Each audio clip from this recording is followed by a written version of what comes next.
Aloha! Top of the morning, friends and family. How you wonderful, beautiful people doing today?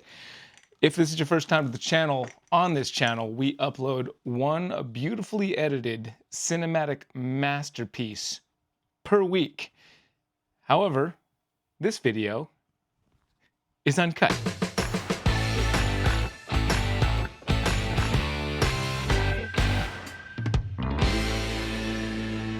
And in today's uncut video, I'm just getting my camera figured out here. It's not quite sitting where I want it to, but we're going to feed big retics. We're going to feed a few of them. We got a bunch of big rabbits sitting over here, and we're just going to feed them. And sometimes I put a lot of often I put a lot of thought into these videos and what the content's going to be when it comes to the uncut video, because it is uncut and I want it to be good. And then sometimes I think, stop overthinking it. Just don't overthink it so much. Like I feel like I do that a lot as well, is overthink it. And it's just simple.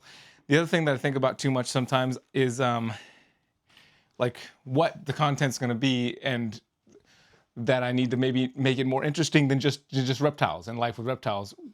But I'm often reminded, I need to be careful here. So there's one thing I really want to drive home. The fact is that after you've been feeding big snakes like this for a long time, for years like I have, it can be easy to get complacent a little bit and not pay too close attention. And you don't want to get to that spot. Like I was just about to just open up the enclosure because I'm talking to the camera, but that snake is ready to eat. These rabbits have been thawing in this room for a couple of days now. And let me tell you, thawing rabbit smell, ugh, I don't like it. But they need to eat. And you want to pay close attention, because if they miss the rabbit and they grab you in a feeding response, it can be minor, but it could also be major. So it's not something you want to take lightly. And as I was saying about the reptile content, I'm often looking at the comments on this channel to help guide content, because I really ultimately am going to make the content that I want to make, but the content I want to make is the content that I want my audience to enjoy. So I know that a lot of folks, I'm realizing again that just because folks watch this channel doesn't mean that they're reptile keepers. Doesn't mean that they have any reptiles of their own, or ever even have. I've been reminded of that just in the last video's comments, that there's a lot of people that do subscribe for reptile content, and a lot of those people don't even have reptiles themselves. So when I take the opportunity to show my reptiles, that it's not necessarily boring for people just because it's something I experience on a day-to-day basis of life, doesn't mean that for the viewer, for you, that it's even close to boring, because you don't see anything like this in your own life, and that's why you watch. So I need to remember that. I'm remembering it right now in this video, as we just do what I consider to be not mundane, but a very, very normal day-to-day style task of feeding my snakes. But the big snakes are often fun to feed, and I never got tired of it. I've been feeding snakes since I was 4 years old. It's never gotten old for me. And honestly, the big snakes make it a bit more exciting because they're big, and it's a little bit more like, I'm not worried about it grabbing my finger. I'm worried about it grabbing my face and actually being able to potentially pull me into the enclosure. It's pretty exciting, as a man who enjoys exciting things and likes a little bit of adrenaline from time to time. Oh, what's up? Oh, yeah. So that was nice, clean, uneventful. And before this video is over, what I'm going to do is I'm just going to actually leave you in the cage with one of these snakes and speed up the very end of the video. Not cut it, but just speed it up. So it's still uncut, but just like a time lapse. And I'm going to leave you with the snake. Hopefully the snake does not eat the camera. Probably not, but leaving you unattended in there with the snake, maybe you'll get eaten by it. So that was like as well as I could ever hope that to go. I was able to let the snake grab the rabbit off the tongs, and I always use tongs. Once in a blue moon, I'll try the old just toss the rabbit thing with my hand, but that seems a little more risky. Potentially, you can do it with good practice, and you'll never get hit by the snake. But this just kind of gives me a little extra insurance that I'm not gonna accidentally get my hand in there into the snake teeth. but just that she grabbed it right off the tongs, and I was able to, as she struck, just kind of direct her back into the enclosure versus having her hang out here where I have to drop the tongs and pick her up and lift her back in, which is fine too. One of these times I'd maybe like to take them outside and just let them eat outside. That's a thought. See how that goes. Got enough water in there. This is also a nice time to, like, you know, she does have enough water, but after they eat a big furry rabbit like this, it's often helpful to have a good amount of water. So this can be a good time.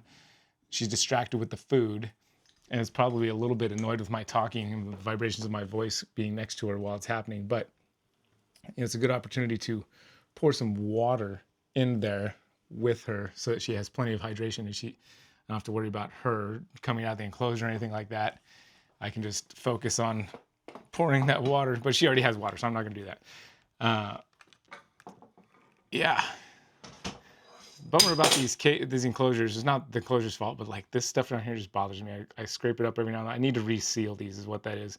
So she peed or something and it like seeped out because the seal that I laid in there originally when I first put these cages together, yeah, it just doesn't look nice. That's for another video. All right, you enjoy that rabbit. Maybe you'll be the snake that we put the camera in with for the full time-lapse eating. So sometimes these snakes are really paying attention when there's stuff thawing out in the room. Like this one right here is definitely. And I don't want to, I don't want her to prematurely strike before I have the rabbit. So it's kind of a delicate balance of just like unlocking a few of these so that I don't have to do a whole lot, but also doing it quietly because she's like super paying attention. If I made that loud clicking noise, she's like zoom over here. And then because of the drop down door, not the sliding door, you have to like open up this whole entire section of the enclosure. Anyway, it's a whole process. It's not something I ever think about when I'm doing it, but it's when I'm talking to you and doing it, I think about it because I'm explaining why I'm doing what I'm doing. Get the rabbit over here on the ground to a very nice close spot where I can drop the door down. Luckily right now she's all the way over on that side, exploring that side. So this is going to be easy. And I could always just switch sides too, but for the purpose of the video, I didn't move any of my banners, and I'm leaving. This is the only opportunity to open up because the banners block this side. So it's nice that she's over there exploring because it makes it nice and easy for me. I can see her open this, and now I've got a nice big open window to put the rabbit into, and she's way over there. So now I actually have to entice her to come over. I'd love for her to come out a little bit just because it's better for you to be able to see her do her thing with the rabbit. There's one other thing I was going to mention about feeding big snakes. I don't remember what it was, but hey, we're over here.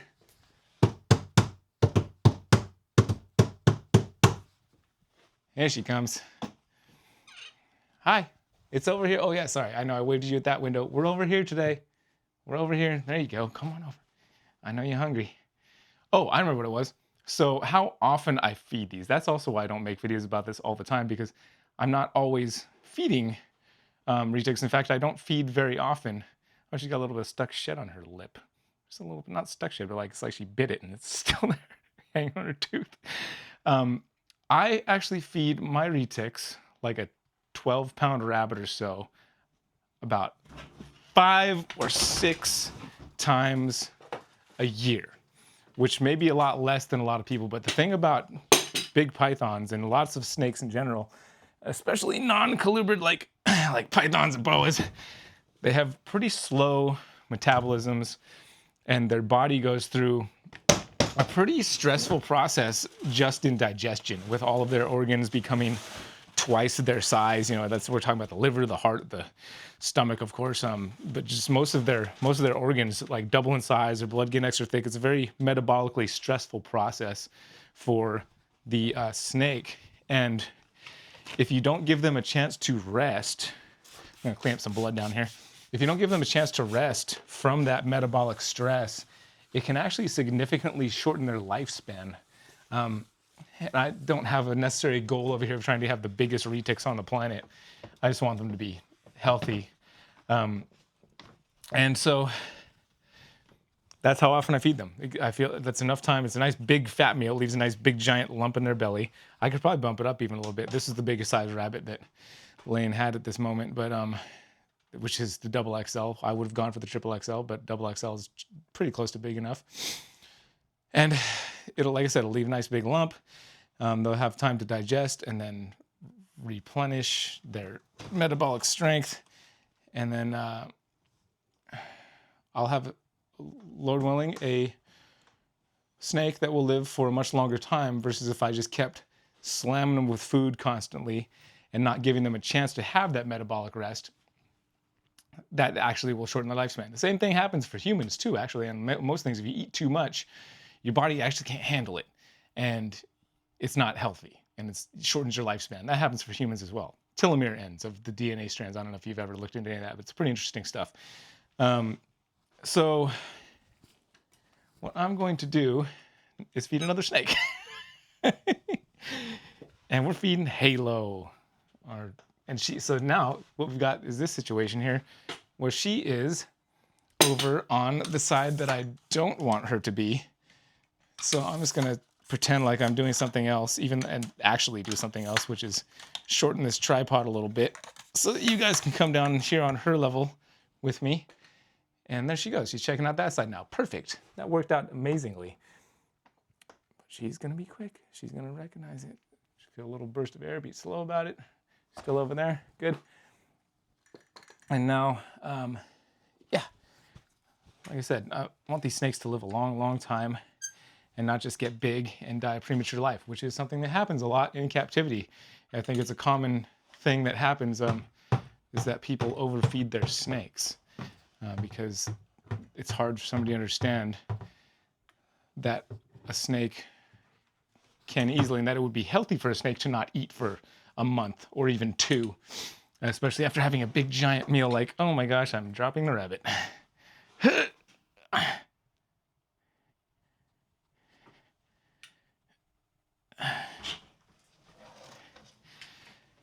But yeah, I mean, these snakes could easily go for a year without having a meal. That would be the opposite of healthy. That would be not getting enough nutrients, I think, especially for the size rabbit they're having. Maybe if they were like a super enormous snake taking down like a deer, then they could be good for a much longer period of time than a month or 2. But again, the whole idea is keep them healthy, not overfed, just fed enough. This is the pamper feeding treatment. You get your blood wiped off as you're eating. Can you imagine that? It's like I'm a chef, and I'm not the chef. I didn't breed the rabbits, and I didn't prepare them. I thought the rabbits. Imagine your waiter comes to your table and like, here you go, eat that, enjoy your food, and then sits there by the side of your table and dabs your face with the napkin as you spill little bits of soup on your lip. That's what I feel like I was just doing right there. Like, oh yeah, you got a little blood on you there. Let me dab that while you're in the middle of chewing on your food. There we go. Yeah, clean off the back of your neck. You're really messy eater. You splattered blood all over the place. Just get you in there just enough. And who are we gonna leave for the time lapse? Well, whoever's the best positioned, I think, is where we'll go. Even though they end up moving around, once they stop their constriction process, which they think they're killing this animal still, or instinctively trying to make sure it's dead, then sometimes they can move around the enclosure a lot to like reorient themselves and like find the head. Seems to be a big ask for some of these big snakes to just find the head. They can move all over the place, and maybe the time lapse won't even work out. So maybe that won't happen. But what will happen is I will feed this next snake on the bottom, and I will lower y'all down to be closer to the action. And thankfully, I'm using my lavalier mic, so you don't need to hear all this crazy camera sounds that are happening as I bump the camera around doing that. And just hear the beautiful, sweet, sultry sound of my voice. You stay. The thing she doesn't know right now is that she could just push that thing open because I've got all of them unlatched. But she doesn't know that. I'm going to open it for her. Ah, hello. Yes, I know I have a heat signature. I have a heat signature and the rabbit does not. This could become an issue. Yeah, the rabbit's just thawed, whereas I'm actually pumping out fresh heat. So don't track me. This is going to be uneventful, is what it's going to be. Let's see what she does with it if I just lay it there. Oh, she grabs it the same. Doesn't matter. There you go. Bon appetit, monsieur. Madame. There you go. I misgendered my snake. Here, you go in here. Look at that. Oh, look at that grip. Look at that. Look at that. Look at that. Look at that mouth gripping onto that snake or gripping onto that rabbit. It's pretty cool. Retics have really cool faces.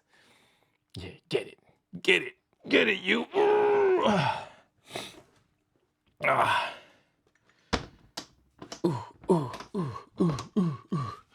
right, I've made an executive decision. I am not going to do a time lapse of the feeding, but I would be happy to do a future video where I feature Retics eating in time lapse mode in the near future. If you leave a comment down below and let me know that that's exactly what you would like to see, I'd be happy to do it. So thanks for watching the video. I hope you enjoyed it. Take care of yourselves, take care of each other, and we'll see you on the next one. Aloha.